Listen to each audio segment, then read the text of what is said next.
Il faut que tu prophétises encore sur un grand nombre de peuples et de nations et de langues et de rois.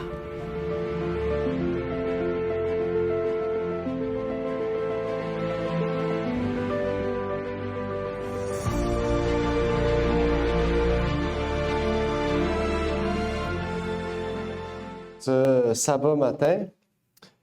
Donc aujourd'hui, nous allons partager ensemble cette leçon de l'école sabbat qui portait le titre « Le royaume des cieux ». Donc c'était une leçon qui était vraiment intéressante puisqu'elle nous partageait certains aspects importants avec justement le royaume des cieux et nous parlait de plusieurs paraboles, des petites paraboles. On a remarqué que les paraboles duraient presque un verset dans la plupart des cas, mais ces paraboles révèlent quand même des principes, des leçons qui sont importantes pour chacun de nous. Et je pense qu'aujourd'hui, on pourra en profiter donc pour discuter de cela et voir qu'est-ce que notre Seigneur et Sauveur a voulu partager en lien avec le royaume de Dieu. Et donc, ces quatre paraboles que nous allons partager ensemble. Donc, avant de commencer, nous allons bien sûr faire une courte prière. Donc, prions. Notre Père qui est aux cieux, j'aimerais te remercier pour l'opportunité que tu nous permets d'être réunis aujourd'hui ici dans ton culte. Que tu puisses nous bénir, nous exhorter en cette journée spéciale, en plus de communion fraternelle, et permettre, Seigneur, que vraiment ta parole puisse toucher notre cœur et que tu puisses nous remplir de ton esprit, Seigneur, et permettre que, particulièrement à cette école sabbat, eh bien, tu puisses nous permettre de mieux comprendre ce que tu voulais nous révéler au travers de cette leçon de l'école sabbat. C'est ma prière donc pour ces choses au nom de ton Fils Jésus-Christ. Amen. Amen.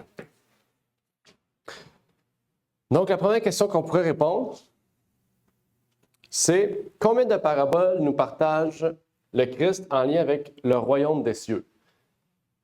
Combien de paraboles? 4, exactement. C'est quoi le nom de ces 4 paraboles-là? Ou quel nom qu'on pourrait y donner à ces 4 paraboles-là? Si vous avez pris le temps d'étudier. Semeur. Oui. Graine de sénévé. C'est ça qu'on avait étudié? Non, c'est pas ces paraboles-là. Bien, il y en avait une en lien avec le semeur, oui. Mais c'était pas le semeur, c'était le levain, là, mais on pourrait dire que c'est associé d'une manière un peu loin. Mais oui, le levain. C'est quoi les 3 autres qu'on avait vus ensemble? Là, tu parles-tu de l'autre étude qu'on a fait avant? Non. Maintenant. C'est quoi qu'on avait dit? C'est moi qui s'est trompé, là? C'est le royaume des cieux. C'est ça, exact. Il y avait 4 paraboles. Les trésors cachés. Oui, trésors cachés.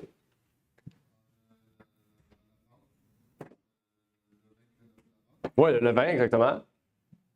La graine qui est plantée qui fait l'arbre géant. Non. Ben, trésor caché, oui, le levain. Il y avait 2 autres. C'est dans Matthieu, là. Si vous avez lu le texte de base, c'est Matthieu 15, verset 33, si je ne me trompe pas. Je ne me rappelle plus exactement. Les perles, exactement, les perles. 4e. Oui, le filet. Avec le poisson, lui qui ramasse le filet puis qui sépare le bon poisson de ce qui n'est pas bon. Puis après ça, il fait une comparaison avec la fin des temps. On va en parler de tout ça, OK? Donc, on voit que c'est vraiment des courtes paraboles. C'est quelques versets. Je pense en tout, il y a 4 versets ou 5 versets. Lui aussi, il parle des scribes aussi. Oui, il parle des scribes. C'est vrai, il parle un peu des scribes là, dans ce chapitre-là. Livret les 5 comparaisons. 5? Ouais. C'est quel verset la dernière? Moi, L'autre, c'est Matthieu 13, 52.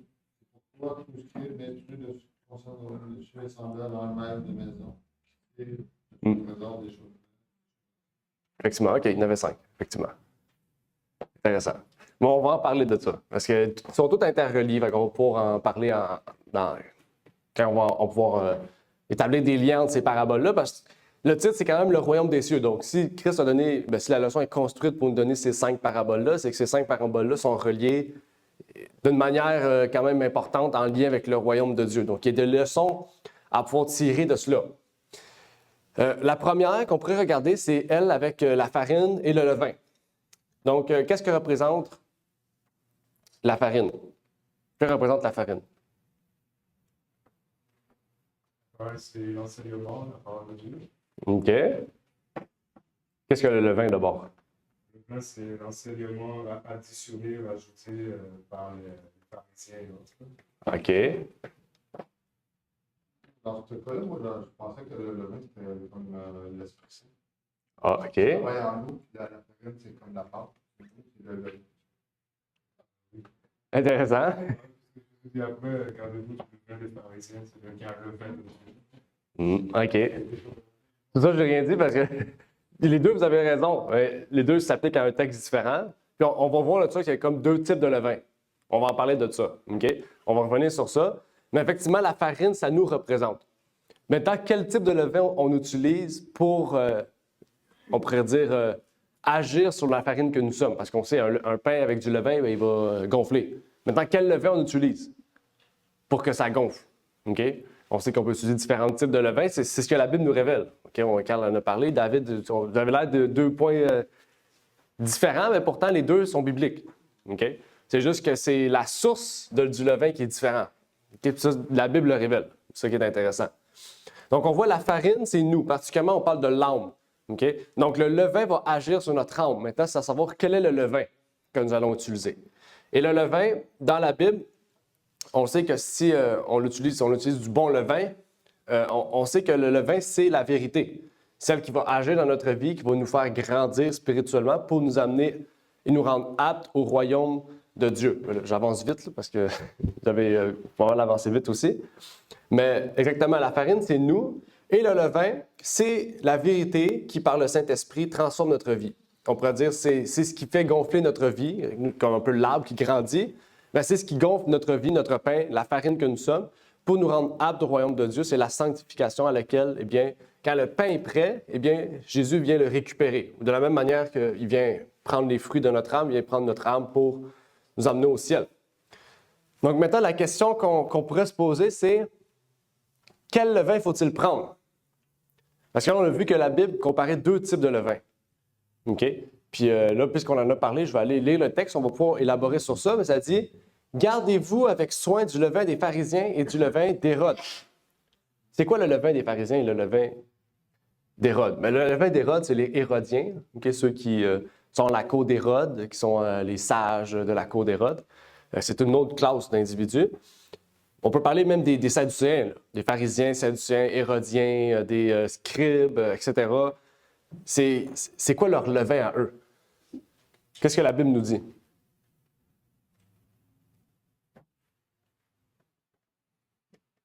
C'est l'enseignement. Pour le pharisien, ça peut être les traditions, puis la lettre. Les modèles, je sais pas. Oui, effectivement. La tradition, la lettre. De quoi? Non, il est mort. Oui. Bien ça, le pharisien, doctrine et c'est la lettre, comme Carl a dit. Effectivement. Est-ce que vous connaissez le texte biblique où est-ce qu'on en parle de ça? Gardez-vous du levain des pharisiens. Non, pas ce texte-là parce qu'il est affiché. Mais le texte qui dit exactement, le texte qui explique c'est quoi le levain, exactement. Il y a un texte qui explique, qui explique ce que Carl a dit, en fait, qui vient confirmer ce que Carl a affirmé. C'est dans les 4 évangiles. Je pense que je suis pas une bonne indice, là, mais.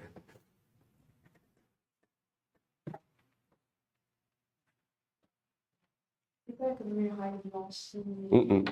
Non, ça dit vraiment genre le levain des pharisiens, c'est la doctrine des pharisiens. C'est ça. Le texte dit ça directement. Ouais. Dans Marc 7, Lis-le pour voir, ça se peut. Ça se peut. Moi, j'ai un texte, mais ça se peut des fois dans Marc Damascus soit écrit différemment, mais c'est la même chose.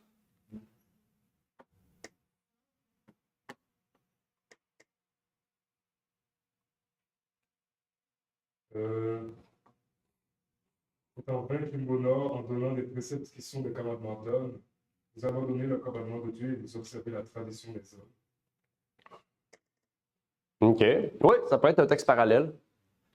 Mais le texte est affiché. Ouais. C'est l'affiché. Mais je voulais que vous cherchiez, mais je ne vous ai pas dit qu'il était affiché.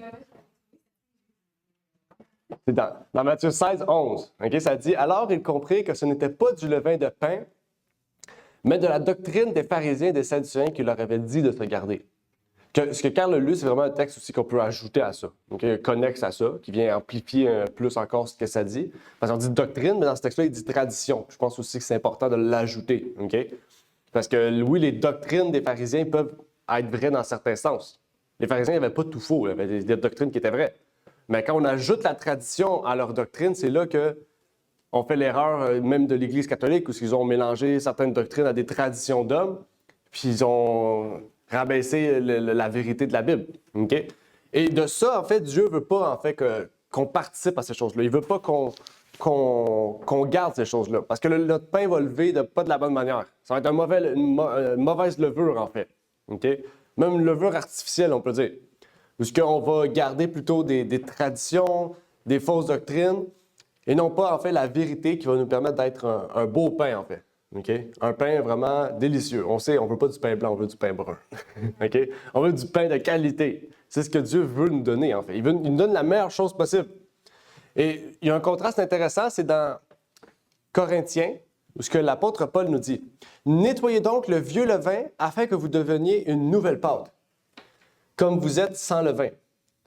Car Christ, notre Pâque, a été immolé pour nous. C'est pourquoi célébrons la fête, non avec le vieux levain, ni avec un levain de malice et de méchanceté, mais avec les pains sans levain de la sincérité et de la vérité. » Je trouve ça intéressant aussi, il fait un autre parallèle avec le levain, le fait d'être le pain sans levain. Mais ça dit ici, « Nettoyez donc le vieux levain afin que vous deveniez une nouvelle pâte comme vous êtes sans levain. » Qu'est-ce que Paul veut nous révéler ici sur le processus, je pense, de nous en tant que chrétiens? Oui, intéressant, c'est ça. Nettoyez donc le vieux levain. Paul, il parle souvent du vieux, il a parlé du vieil homme. Il parle du vieux levain. Il dit nettoyez le vieux levain, puis recommencer comme une nouvelle pâte en Christ avec du bon levain. Donc, c'est important de ne pas enlever le vieux levain, de repartir avec une nouvelle pâte, puis de ramener du levain de pharisien. Parce que là, on retourne un peu dans ce vieux pain, ce vieux levain. Mais il veut que non, nous puissions être des pains sans levain à laquelle nous puissions ajouter à cela la sincérité et la vérité. Et non pas la malice et la méchanceté, comme les pharisiens, comme les sadducéens, comme tous ces groupes d'individus-là étaient en fait. Ils ont été méchants, ils ont été malicieux, ils ont tout fait pour tuer Jésus, persécuter Jésus. Mais Dieu veut que nous puissions nous revêtir de sincérité et de la vérité. Donc, le but du levain, c'est de nous rendre aptes au royaume de Dieu. OK? Et ça, c'est très important de le comprendre, de pouvoir nous rendre aptes au royaume de Dieu. OK? Donc, cette courte parabole-là nous explique un peu le moyen par lequel Christ veut nous rendre aptes au royaume de Dieu, puis il nous montre que c'est par la vérité, du moyen par lequel le Saint-Esprit travaille en nous, nous sanctifie et fait grandir notre pain, nous fait grandir notre vie, fait grandir tout notre être pour que nous puissions être et aller au ciel. La deuxième parabole, c'était celle du trésor caché. Maintenant, que représente ce trésor?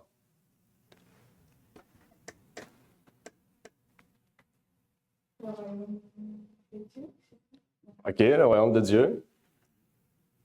Qu'est-ce que la Bible nous dit à ce sujet-là? Qu'est-ce qu'on peut voir? Résumez-moi la parabole du trésor caché. Qu'est-ce que l'homme fait dans la parabole?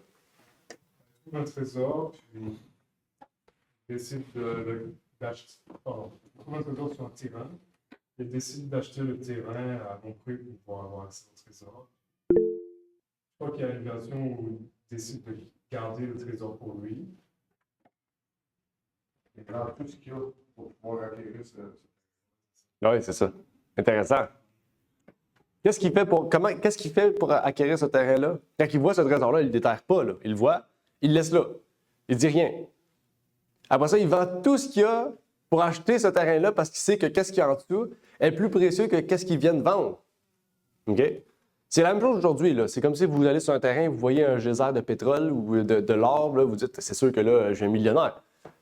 Donc, la petite maison que tu as à 50 000, tu la vends, ben, tu achètes ton terrain à 50 000, mais là, tu sais que tu es millionnaire. Donc, qu'est-ce que tu vas obtenir est beaucoup plus précieux que qu'est-ce que tu avais avant. C'est ça que l'homme veut nous montrer ici. OK? Donc, si on assimile ça au royaume des cieux, ça peut aller loin. On peut se poser comme question, qu'est-ce qu'on est prêt à délaisser pour demeurer ou aller dans le royaume de Dieu? Ça nous amène aussi aux questions que Jésus avait posées. Êtes-vous prêt à quitter votre famille, vos amis, votre travail, toutes ces choses-là pour en acquérir un trésor plus précieux au ciel? On peut voir en parallèle l'histoire de Job aussi, parce que Job a tout perdu pour en avoir un double après. Puis Jésus le dit, tout ce que vous allez perdre sur la terre, vous l'aurez en centuple au ciel. Donc, il y a vraiment tout ça, en fait, qui nous révèle que à quel point le trésor qu'on trouve, parce que le trésor, on voit ici, ça ne représente pas le royaume de Dieu. OK? Le trésor, c'est la porte ouverte du royaume des cieux. OK? Donc, qu'est-ce que ce trésor représente? C'est ça qui est important de comprendre. Exactement. OK? Ça dit ici, achète la vérité et ne la vends point, achète la sagesse, l'instruction et la prudence. OK? Donc, on voit le chemin, la Bible dit, Jésus il dit, je suis le chemin, la vérité et la vie. Nul ne vient au Père que par moi. OK? Il dit ici, achète la vérité. De la même manière que lui a acheté le terrain, je ne dis pas d'acheter une Bible, c'est pas ça que ça veut dire, mais le fait d'acheter la vérité, on ne peut pas acheter la vérité. OK? Quand on dit acheter la vérité, c'est acquis la vérité. Suis la vérité et ne la vends point. OK? C'est-à-dire, ce que tu as, garde-le pour toi. Ça ne veut pas dire annonce-le pas aux autres, c'est pas ça. De la même manière que lui, son champ, il l'a acheté puis il a gardé le trésor pour lui. OK? C'est la même parallèle qu'on peut voir ici. Et ce qui est intéressant, c'est que cet homme-là aussi, on peut voir un autre parallèle plus puissant. Ici, il nous dit « Et vous connaîtrez la vérité, et la vérité vous affranchira. » Et c'est intéressant parce que cet homme-là, lui, il s'est délaissé de tous ses biens pour acquérir un trésor qui l'a affranchi de toutes ses dettes, qui va l'affranchir de toutes ses dettes peut-être toute sa vie. Là. Le trésor qu'il a trouvé, il va être libre toute sa vie de dettes. Un peu ce qu'on nous promet aujourd'hui, hein, avec les formations qui vendent. Libérez-vous, soyez libre financièrement, achetez notre formation. C'est un peu le truc bidon de ce que la Bible révèle comme étant la source peu. Si on a cette parole-là, nous aurons la liberté, en fait. La pleine liberté, la vraie liberté. Puis c'est pas une formation qui est à vendre. C'est ça qui est intéressant. La Bible, c'est gratuit. OK? C'est un objet qui est gratuit, qui nous donne accès au ciel. OK? C'est ce trésor caché qui nous donne accès au ciel. Le trésor caché, on peut dire, c'est le royaume de Dieu. Oui, c'est ça. Oui. C'est la porte. Dans le fond, le trésor caché, c'est ce qui nous donne accès au royaume de Dieu. Donc, c'est le royaume de Dieu en tant que tel, parce que. C'est comme. Oui. Le royaume de Dieu est scandale d'un trésor caché. Exact. Donc, c'est comme. On laisse notre ancienne vie, on s'aperçoit qu'elle n'est pas conforme à. Exact. Le trésor, le royaume de Dieu, puis on préfère ce trésor-là que le. Exact. Aussitôt qu'on suit Jésus-Christ, comme Jésus dit, je suis la parole et la parole, etc. Aussitôt qu'on suit Jésus, on a accès au royaume de Dieu. Donc, c'est important de comprendre que oui, le trésor, c'est le royaume de Dieu, mais c'est plus profond que ça. Parce que l'homme a fait l'effort d'acheter. On ne peut pas acheter le royaume des cieux. On ne peut pas acquérir le royaume des cieux. À part si on accepte Jésus-Christ dans notre vie, qui est le chemin, la vérité et la vie. Donc, c'est ça qui est intéressant. La première parabole, c'est la même chose. Il nous dit, acceptez la vérité parce que la vérité, quoi, nous sanctifie. Deuxième parabole, achetez le trésor caché parce que le trésor caché, on vient de le voir, c'est la vérité qui donne accès au royaume des cieux. Quand on pousse un peu plus, on trouve vraiment, parce que on peut dire si le trésor caché est le royaume des cieux, mais là, on se pose une question, qu'est-ce que ça veut dire? C'est quoi? Mais Jésus, il veut dire si vous m'acceptez moi, vous acceptez le royaume de Dieu. Si vous acceptez le trésor caché, si vous m'acceptez en tant que levain, vous m'acceptez comme royaume des cieux. Parce que Dieu a dit, j'ai ouvert la porte pour la grâce. Puis en ce moment, nous sommes sous ce royaume de grâce. On a vu ça la semaine dernière. Donc vraiment, c'est ça en fait que Jésus veut nous révéler ici. C'est important. On voit les liens, puis toutes les approches que Jésus a nous révèlent des choses similaires. La source première du royaume des cieux, c'est la vérité. C'est ça qui est essentiel ici, qui est à comprendre. Oui, Sœur Mireille? Le trésor caché, c'est Jésus. On rencontre il nous libère du péché et de son pouvoir quand on se repent et qu'on laisse rentrer Jésus dans son cœur. Non seulement il nous pardonne nos péchés, mais il nous donne la liberté de ne pas recommencer. C'est le trésor caché.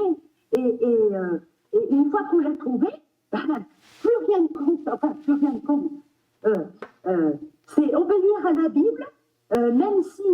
bien sûr, il y a la persécution parce qu'on marche à contre-courant du monde. Mais une fois qu'on a trouvé Jésus, ah ben moi je sais que pour rien au monde, je penserai ce que je penserai comme épreuve, peu importe, mais je garde Jésus et ma Bible. C'est mon trésor, c'est ma perle précieuse. Ah ben ça, là il n'y a pas photo. Voilà, c'est ce que je voulais partager avec vous. Amen. Amen. Merci, Sœur Mireille. Très intéressant. Maintenant, à quelle histoire ça nous fait penser ce trésor caché? Il y a une histoire dans la Bible où on nous parle de ce trésor caché qui est vraiment intéressante. Dans le Nouveau Testament, une situation que Jésus a vécue avec un individu. Le jeune riche. Exactement. Le jeune homme riche. On va lire ensemble. Regardez, c'est vraiment intéressant, ça dit « Et Jésus, jetant les yeux sur lui, l'aima et lui dit, « Il te manque une chose. Vends tout ce que tu as et le donne aux pauvres. Et tu auras un trésor dans le ciel. Après cela, viens sur moi en te chargeant de la croix. » Qu'est-ce qu'il lui dit de faire? Vends tout, Et viens à moi. suis la vérité et tu auras un trésor au ciel. Donc, on voit que la porte ouverte pour le trésor au ciel, c'est la vérité. C'est Jésus, dans le fond. OK? Puis si Jésus dit « suis-moi », pourquoi? Parce qu'il l'a physiquement. OK? Jésus nous dit aujourd'hui « suis-moi ». Ça ne veut pas dire qu'il faut tout vendre pour suivre Jésus. Jésus n'est pas physiquement là. À l'époque, Jésus était physiquement là. Donc, il voulait que les gens qui le suivent physiquement, avec lui. Mais aujourd'hui, puisqu'il n'est pas là, on peut se poser comme question comment je peux le suivre à 100%? Qu'est-ce qui m'empêche de le suivre à 100%? Oui, exactement. Amen. Donc, on a tous des sacrifices différents, je veux dire. OK? Il y en a que ça va être peut-être la famille, le travail, un lieu où nous sommes. Si on est dans un lieu où c'est un lieu qui a vraiment des drogués et tout, puis ça nous empêche de vivre notre foi, eh bien, il vaut mieux changer de lieu peut-être. Prier Dieu pour qu'il nous guide. On est tous différents, on a tous une situation différente. Donc, nous devons tous changer, en fait. De la même manière que Paul, par exemple, c'était un grand chef religieux, bien, il a dû quitter son poste important pour retourner à ce petit poste de vendeur de tente pour vivre de ses besoins. Donc, on voit ici que chacun vit les choses différemment. OK? Et c'est important de comprendre. On ne peut pas généraliser, dire « Ah, ben moi, j'ai fait ça, toi, tu dois faire ça. » Non, je ne peux pas là. Il faut que tu connaisses les choses que toi, tu dois sacrifier dans ta vie pour que tu puisses avancer avec Dieu pleinement. Et il y a un passage de Paul aussi que j'ai trouvé intéressant de pouvoir partager avec vous en lien avec cette leçon. C'est le passage du vieil homme que j'aime beaucoup. Il dit dans Romains 6, « Sachant que notre vieil homme a été crucifié avec lui, afin que le corps du péché soit détruit et que nous ne soyons plus asservis au péché. Car celui qui est mort est affranchi du péché. Or, si nous sommes morts avec Christ, nous croyons que nous vivrons aussi avec lui. Sachant que Christ, ressuscité des morts, ne meurt plus et que la mort n'a plus de pouvoir sur lui. Car en mourant, il est mort une seule fois pour le péché, mais en vivant, il vit pour Dieu. Vous aussi, considérez-vous comme morts au péché, mais vivant à Dieu en Jésus-Christ, notre Seigneur. Que le péché ne règne donc point dans votre corps mortel pour lui obéir à ses convoitises. Ne livrez point vos membres au péché pour être des instruments d'iniquité, mais donnez-vous à Dieu comme de morts étant devenus vivants. Et consacrez vos membres à Dieu pour être des instruments de justice. Amen. Donc, on voit que c'est un passage puissant. Ça nous révèle un peu encore le vieux levain pour devenir une nouvelle pâte. Okay? On doit mettre en arrière notre vieil homme pour commencer notre nouvelle vie en Christ. Okay? Et ça, particulièrement, c'est un peu le symbole du baptême. Le baptême, c'est ce symbole-là. De la même manière que l'eau purifie, eh bien, le baptême représente la purification des péchés passés pour débuter une nouvelle vie. Okay? Donc ça, c'est très important à pouvoir comprendre, à pouvoir se dire, eh bien, à quel point je suis prêt à me faire baptiser ou rebaptiser. Puis c'est ce que Jean-Michel a parlé cette semaine aussi, à montrer l'importance que ceux qui n'ont pas été baptisés à être baptisés, puis ceux qui doivent être rebaptisés à être rebaptisés, puis de vraiment prendre cette décision-là parce que Jésus revient très bientôt. OK? Donc, c'est un événement très important. Ça ne veut pas dire qu'il faut le faire avec empressement parce que Jésus revient. Non, il faut le faire de façon réfléchie. Mais dans les temps qu'on vit, on sait que les gens, puis la Bible le dit, les gens auront, puis l'autre le dit, les gens auront moins de temps pour apprendre la vérité, puis ils vont l'apprendre beaucoup plus rapidement. Parce que, sachant tous les temps qu'ils vivent, les gens vont vraiment, comme à l'époque des apôtres, se mettre à 100% pour Dieu. Tandis qu'aujourd'hui, on est comment? Bon, on est bien, on a la liberté, on a la vie. Bon, on va prendre un peu de notre mondanité, mélanger ça avec le christianisme. En fait, le christianisme, c'est assis dans une situation où elle se sent bien dans la situation qu'elle est. Tandis qu'à l'époque des apôtres, elle était persécutée, elle était haïe. Donc, les gens qui venaient à Christ, ils étaient vraiment fidèles. Puis ceux qui venaient à Christ et qui n'étaient pas fidèles, ben, on les voyait tout de suite parce qu'ils étaient appréciés du monde. Tandis qu'aujourd'hui, si on voit des infidèles avec des fidèles, on ne les voit pas parce que les deux sont dans la même situation où ce que la liberté est, où ce qu'on est bien. On est confortable, en fait. Okay? Donc, c'est vraiment important. Oui. Puis c'est le but de l'esprit de prophétie que vous avez donné après les dates pour accélérer son retour, pour accélérer la connaissance. C'est important de jeter un coup d'œil là-dedans. Amen, amen. Oui, Claude il dit que c'est important de pouvoir étudier l'esprit de prophétie parce qu'effectivement, l'esprit de prophétie, c'est les avertissements puis les choses importantes pour la fin des temps pour préparer un peuple vraiment pour le retour de Jésus-Christ. Donc, Ça améliore notre compréhension de la parole. ben oui. Ce qu'on a pas appris dans la Bible, finalement, on le raconte là-dedans. Et puis on s'aperçoit quand on fait des comparaisons, là on dit c'est vrai que on doit la bonne compréhension finalement de la parole. Oui, effectivement. Effectivement. Maintenant, avançons avec la troisième parabole. Quelle était la troisième? C'était celle de la perle. OK? Qu'est-ce qui se passe dans cette parabole-là? Que représente la perle? Oh, le royaume des cieux? Vous êtes vraiment fort. Si on va un peu plus profond, comme on l'a fait avec les deux autres, qu'est-ce qu'on pourrait aller chercher dans cette perle-là? Vous savez, une perle, c'est quelque chose qui est quand même difficile à trouver. Là. Une perle, c'est dans des lieux vraiment difficiles. C'est pas quelque chose qu'on trouve facilement. Okay? Quand on a ça, c'est comme... on dit la perle rare, souvent. Hein? C'est quelque chose de vraiment précieux, de vraiment cher, avec une grande valeur. Puis ceux qui ont ça autour de leur cou, ben, on sait qu'ils ont beaucoup d'argent, à moins que ce soit du plastique. Là. Mais on sait qu'ils ont une grande valeur. Et dans la Bible, il y a quelque chose d'intéressant. C'est ce passage-là de Matthieu. En faisant quelques recherches, j'ai trouvé puissant, mais on va essayer de décortiquer ça ensemble. Qui dit « Ne donnez point les choses saintes aux chiens et ne jetez point vos perles devant les pourceaux, de peur qu'ils ne les foulent à leurs pieds et que se tournant, ils ne vous déchirent. » Moi, quand j'ai lu ça, j'ai dit « Je comprends rien. Je comprends rien. » Je dis « Pourquoi on donnerait nos perles à des pourceaux? C'est quoi le lien? » Puis que ça dit qu'ils ne les foulent à leurs pieds et que se tournant, ils ne vous déchirent. Là, j'essaie de comprendre. Qu'est-ce que Jésus veut dire ici? Qu'est-ce que vous pensez qu'on peut comprendre ici de ces perles? Ben, des fois, on veut convaincre des personnes, mais on va l'élever, puis des personnes qui ne sont pas ouvertes vraiment à la parole de Dieu. Puis c'est comme si on perd notre temps. Dans le fond. De pas aller dans les fausses doctrines. Ne pas aller dans les fausses doctrines. OK, intéressant. Parce que ici, c'est pas littéral, là. Vous avez compris. Oui, c'est ça, c'est exactement. C'est pas littéral. Là. Le premier passage le dit « Donnez point les choses saintes aux chiens ». Déjà, c'est pas littéral. Tu peux pas donner des choses saintes à des vrais chiens. C'est impossible. Donc, tout de suite, on a une image. On doit tout de suite comprendre un symbole.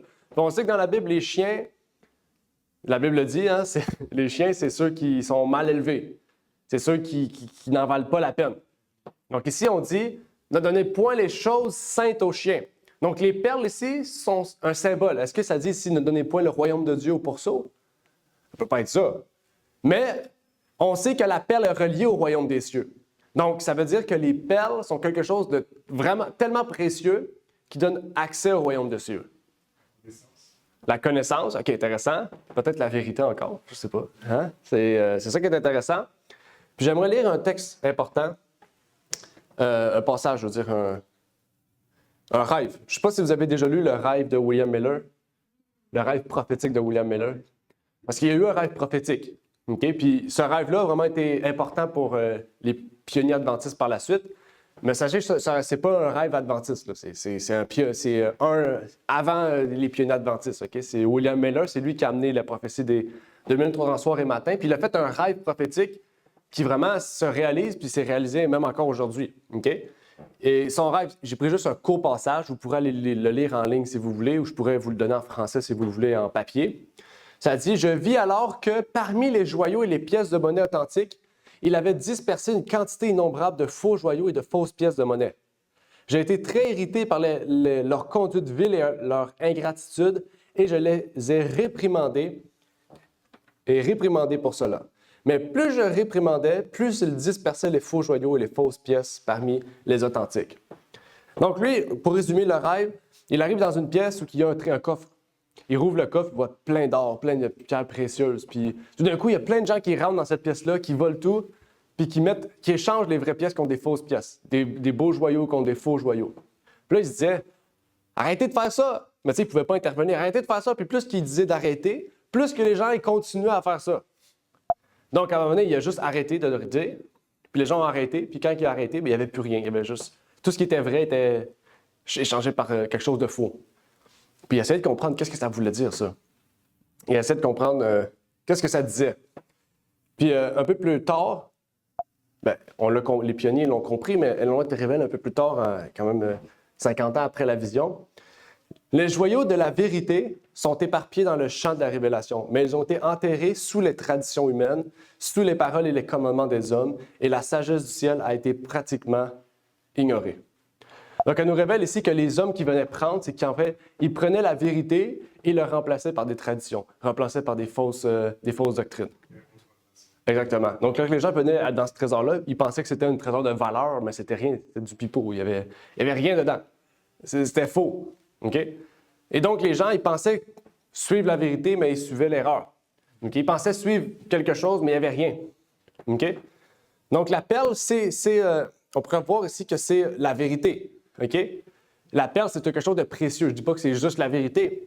OK? Mais c'est quelque chose qui est tellement précieux qu'on ne peut pas l'échanger contre des pourceaux. On ne peut pas le mettre devant les pourceaux. Ça dit de peur qu'ils ne le déchirent. Parce que si on donne la vérité à ces pourceaux-là, ils peuvent prendre cette vérité-là, la transformer en doctrine, en fausse doctrine. Donc, il faut faire attention aussi. Il faut vraiment prier Dieu que Dieu nous guide, en fait. OK? Et ne pas laisser place aussi à des pourceaux devant la chaire ou dans l'Église pour qu'ils puissent prendre de gros postes, de grosses choses, pour qu'ils prennent cette vérité-là et la détruisent, en fait. OK? Donc, on voit ici qu'il y a quelque chose de vraiment puissant, encore une fois, avec cette perle. OK? On voit encore la porte ouverte de ce royaume des cieux. C'est encore la vérité. OK? On sait, la vérité, c'est Jésus. OK? C'est Jésus-Christ. La vérité, c'est Jésus. Donc, quand on accepte le vrai Jésus de la Bible, eh bien, on ouvre la porte du ciel. Puis c'est ça qu'on retrouve dans toutes ces prophéties-là. Ces paraboles-là, désolé. Quelle est la dernière parabole?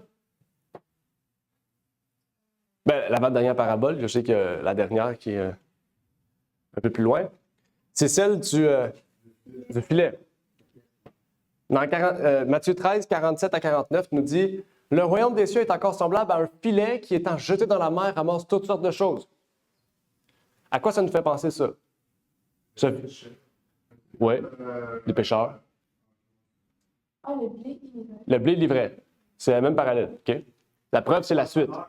Oui, le moissonneur. Oui, exactement. C'est le même parallèle. C'est ça qui est intéressant. Parce que c'est la dernière parabole de toute la liste. Puis là, il explique qu'est-ce qui va se passer si on ne fait pas ce que les autres ont fait plus haut. C'est puissant, là, ce que Jésus fait, là. On va arrêter ici, on va arrêter de lire, mais Jésus révèle que si on ne prend pas le bon levain, si on ne prend pas la bonne perle, la perle de vérité, si on ne prend pas ce trésor caché, on ne fait pas l'effort d'acquérir ce trésor caché qui est peut-être enfoui, qu'est-ce qui arrive? C'est la réponse que Jésus nous donne ici. Il nous donne la réponse à ces trois paraboles plus haut. Et il nous dit, quand il est rempli, les pêcheurs le tirent sur le rivage. Et s'étant assis, ils mettent ce qu'il y a de bons apports dans leur vaisseau et ils jettent ce qui ne vaut rien. Il en sera de même à la fin du monde. Les anges viendront et sépareront le méchant du milieu des justes. Donc, on voit la même chose. Même chose. OK? C'est à quoi la même chose? OK? Les justes. Les méchants seront séparés à la fin du monde. Ils seront séparés. On sait, la Bible nous dit, le blé, l'ivraie seront séparés à la fin du monde, à la moisson. OK? Donc, on voit ici que c'est la même chose, OK? En lien avec le royaume des cieux. C'est ça qui est puissant, la façon dont Jésus structure les choses. OK? Et dans Apocalypse 22, j'ai trouvé un passage intéressant en lisant un lien qu'on pourrait y faire.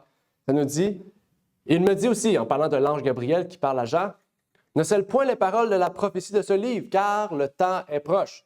Ça dit que celui qui est injuste soit encore injuste, que celui qui est souillé se souille encore, et que celui qui est juste devienne plus juste encore, et que celui qui est saint se sanctifie davantage. 14. Heureux ceux qui observent ses commandements. La Louis II a effacé ce verset-là. Qui a une Louis II qui peut lire? Ça dit heureux ceux qui ont des vêtements blancs. C'est ça que ça dit. OK? Juste une confirmation. Ou pas qu'on m'accuse d'hérésie mortelle ou peu importe.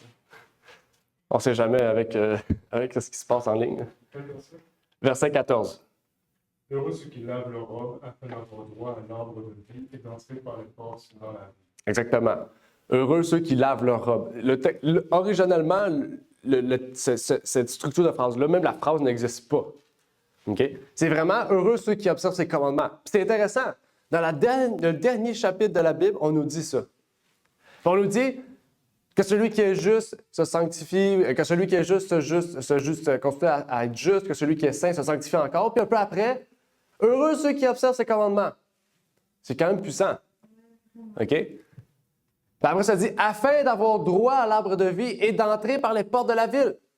Donc, ceux qui disent qu'il n'y a plus de loi ou que la loi est rendue caduque, bien, ils ferment automatiquement la porte de la ville. Puis, je ne sais pas si vous savez, bien, on ne rentre pas directement au ciel. Hein? On va dans la ville. Jésus dit, il nous amène au ciel pour aller dans la Jérusalem, en attendant la nouvelle terre.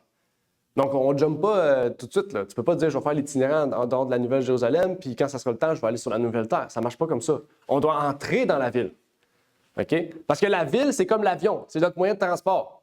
On sait, quand Jésus revient pour exécuter la sanction du jugement, qu'est-ce qu'il dit? On voit la nouvelle Jérusalem qui descend du ciel. Donc, la nouvelle Jérusalem est notre moyen de transport où ce qu'on va vivre. OK? Et c'est là qu'on va revenir sur la nouvelle terre. Ça nous fait penser aussi au film Wall-E, si vous connaissez. Là, la terre est détruite, ils vont au ciel dans le vaisseau, puis quand le Sauveur arrive, bien, il ramène tous les humains sur la terre. C'est un film pour enfants, mais c'est le même parallèle qu'on retrouve de la Bible. Dans une contrefaçon. OK? C'est fou, OK? Ce que les hommes peuvent faire.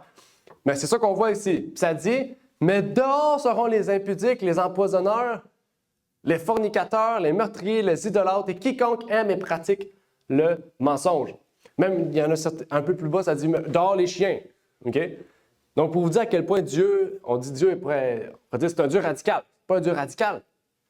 OK? Quelle est la place dans un lieu où la perfection règne à un chien, à un fornicateur et à un empoisonneur? C'est la question qu'on peut se poser. OK? Quel serait le but de quitter cette terre-là où il y a ces genres de personnes-là pour aller au ciel où il y a le même type de personnes? C'est logique. OK? Parce qu'un meurtrier ne va pas aimer être au ciel, parce qu'il n'y aura plus de meurtre. OK? Donc, un meurtrier qui va au ciel n'a pas de plaisir, parce que son plaisir se trouve dans le meurtre. Mais nous, notre plaisir, ou du moins, je l'espère, c'est d'être en la présence de Dieu. Donc, si sur la terre, la présence de Dieu est quelque chose à laquelle nous voulons être, c'est-à-dire communier avec Dieu, eh bien, au ciel, nous allons trouver notre plus grand plaisir, parce que nous serons en la présence de Dieu pour communier, OK, avec Dieu. C'est ça qui est puissant. Et c'est ça, en fait, tout le message de cette leçon. Oui, Claude. Ils vont à la désobéissance du commandement. Oui, exact. Donc, on voit le parallèle. Parce qu'on va dans le verset dans le second. Oui. Ça ne s'apprend pas. Ça peut juste dire dans le second que tu prends Jésus, tu es correct. Oui. Ben, ils ont été lavés. Ça veut dire qu'ils ont été justifiés. C'est tout. Oui, tu es lavé, justifié, c'est fini. Oui. C'est ça, exact. Ouais. Exact. Oui. Puis c'est ça, dans le grec, c'est vraiment le mot commandement. Là. Vous allez pouvoir le voir dans le grec, c'est un commandement. Donc, surtout qu'on enlève ça, le second a vraiment détruit le verset. Là. Ils ont vraiment changé le verset. Puis c'est pas la première fois. Elle l'a fait, je pense, plus de 150 fois juste dans le Nouveau Testament. Enlever des versets, changer des versets, etc. Donc, c'est important de vraiment comparer. Si vous pouvez lire la Louis II, mais comparez-la avec une Osterwald ou une Martin, ou même la King James, pour vraiment savoir est-ce que ça veut vraiment dire ça ou est-ce que ça a été changé ou c'est important de le faire quand on étudie la Bible. OK? Avec la Strong aussi. Oui, la Strong. On peut savoir parce qu'on est plus l'interprétation de la Sarah et de les commandements. Mais non, c'est pas du tout la même chose. Ça va loin, là. Je pense que c'est un des textes les plus puissants parce qu'il y a genre. C'est vraiment. C'est comme. C'est vraiment une transformation du texte, là. C'est que des à la place de la Sarah. Louis II. Monsieur Louis. C'est ça que s'appelle ça, bon. À l'époque, c'était Oui, c'est ça. Le problème, c'est que s'ils se basent sur des manuscrits qui sont catholiques, donc si eux eux-mêmes ont changé le texte, ben, lui, il se base sur ça, puis il traduit à partir de ça, donc ça fait une mauvaise traduction de base, tu sais, parce que, en tout cas, ça, c'est un autre sujet. On pourrait l'étudier si vous voulez, les différentes versions de bibliques, les manuscrits, tout ça, de bien comprendre les distinctions qui existent. Je pense que ce serait important de le comprendre pour savoir, tu sais, savoir qu'est-ce qu'on lit, tu sais, vraiment, puis de se dire, OK, je sais que je lis ça, donc on va faire attention à ça, puis c'est pas le fait de douter de la Bible, mais c'est le fait qu'on sait qu'il y a une église, bon, nous, on peut la nommer, là, on va pas se faire couper, il y a une église catholique qui a détruit la parole de Dieu en faisant des traductions, puis en atténuant certaines idées ou certaines doctrines de la Bible pour laisser place à des traditions humaines. OK? Puis quand on a décidé de prendre ces manuscrits-là pour traduire des versions de la Bible protestante, eh bien, on fait la même chose. C'est qu'on baisse ça pour laisser place à des traditions, à d'autres sortes de doctrines. Donc, c'est ça qui est important de bien différencier, en fait. OK. Terminons par l'appel du jour. Dieu nous invite, dans ces derniers jours, à rechercher la sanctification, car sans elle, nous ne pourrons voir le royaume des cieux. Amen. C'est le message de toute la leçon. Le titre, c'est le royaume des cieux. Ça ne veut rien dire. Je veux dire, ça fait quatre semaines qu'on étudie le royaume des cieux. Mais en étudiant vraiment les paraboles, on comprend la profondeur du royaume des cieux. Le centre d'attention, c'est Jésus-Christ. Jésus-Christ est la vérité. Souvent, on dit, la vérité, c'est la parole. La parole, c'est Jésus. Donc, quand tu refuses la vérité, tu refuses Jésus. C'est la même chose. C'est-à-dire, Jésus, je suis le chemin, la vérité et la vie. OK? Donc, le chemin, il nous guide vers le royaume des cieux. La vérité, il nous montre comment vivre pour le royaume des cieux. Et la vie nous montre en fait qu'on accédera à cette vie éternelle. C'est quand même important ce que Jésus fait. Ce n'est pas n'importe quoi. Donc, on doit vraiment prendre au sérieux notre salut et aussi le salut de nos confrères, de nos frères et sœurs. Échapper la Bible. Il y en a qui vont être fâchés. Il faut vraiment prendre notre salut au sérieux. Le salut aussi de ceux qui nous entourent. Okay? On ne peut pas décider pour eux, mais on peut être là pour les aider, pour les soutenir. La Bible dit « Confessez vos péchés entre frères et sœurs ». C'est important de le faire pour qu'on puisse nous entraider, pour qu'on puisse avancer ensemble. Parce que je pense que tout le monde qui est ici présent veut que nos frères et sœurs, on puisse les retrouver au ciel. Et je pense que c'est le but, en fait, de Jésus-Christ aussi, de tous nous voir au ciel. Donc, amen. Est-ce qu'il y a des questions, des commentaires avant de terminer avec la leçon?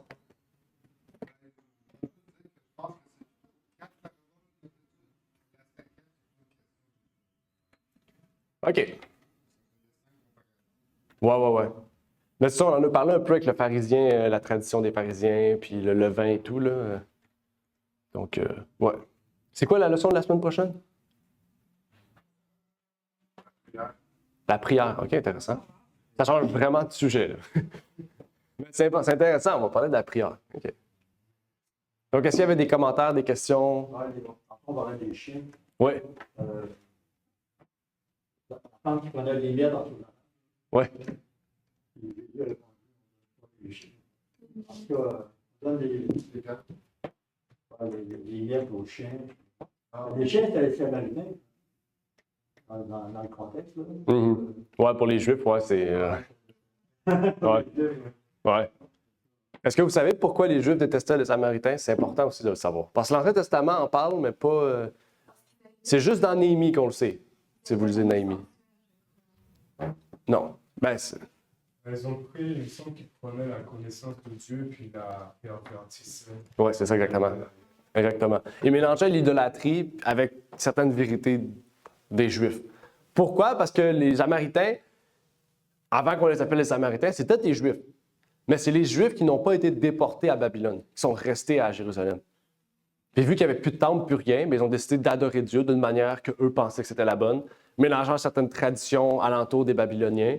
Puis quand les Juifs sont revenus, mais c'est eux qui disaient « On veut construire avec vous le temple ». Puis les Juifs ont dit « Non, on ne veut rien savoir de vous autres.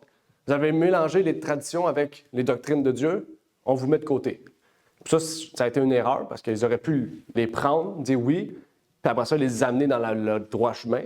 OK? Surtout que Mais... les Juifs qui ont été emmenés à Babylone, ils ont reçu la permission de Dieu. Exactement. Donc, si ceux qui sont restés hors de Babylone, ils n'ont pas reçu la permission de Dieu, c'est juste... Exactement. Exactement. Puis c'est à partir de ce moment-là que les Samaritains, au lieu de vouloir les aider, bien, ils ont tout fait pour essayer de nuire au temple. Ils allaient détruire les murs du temple, ils allaient tuer des gens, les travailleurs. Puis là, ils ont commencé à développer une haine envers eux, puis ils les ont appelés les Samaritains. Parce qu'ils les ont fait fuir vers la Samarie. Donc, c'est de là, ça fait pas... Donc, à l'époque de Jésus, c'est quelque chose, c'est un problème qui était déjà existant depuis 700 ans à peu près. Là. OK? Ça faisait longtemps là, que ce problème-là existait. Donc, c'est pour vous dire que c'est... Quand Jésus arrive et il parle de ça, c'est quand même... c'est des sujets, pour mettre dans le contexte, quand Jésus dit que le Samaritain, il dit le bon Samaritain, pour les Juifs, c'est grave, là. C'est pas une petite affaire, là. C'est une grosse affaire, là. OK? Non, c'est ça. Donc, c'est un gros problème, là. C'est quelque chose de puissant que Jésus a dit, là. Puis nous, on le sait peut-être moins parce qu'on est comme, c'est des groupes d'individus, mais pour eux, il y a une histoire importante derrière ça. Donc, si on se remet dans le contexte, vraiment, c'est puissant, là, ça, cette histoire-là, avec les chiens et tout, là. Pourquoi tu n'as pas pris un bon parisien? Oui, c'est ça. On donne pas ça à des chiens pour eux, les Samaritains, tu sais. Fait que c'est important. OK. Est-ce qu'il y avait d'autres commentaires, questions? Je vais commenter sur ce qu'on vient de dire. Oui. Moi, ça me touche vraiment beaucoup parce que je trouve que maintenant, l'Église adventiste de maintenant, ce sont les Juifs.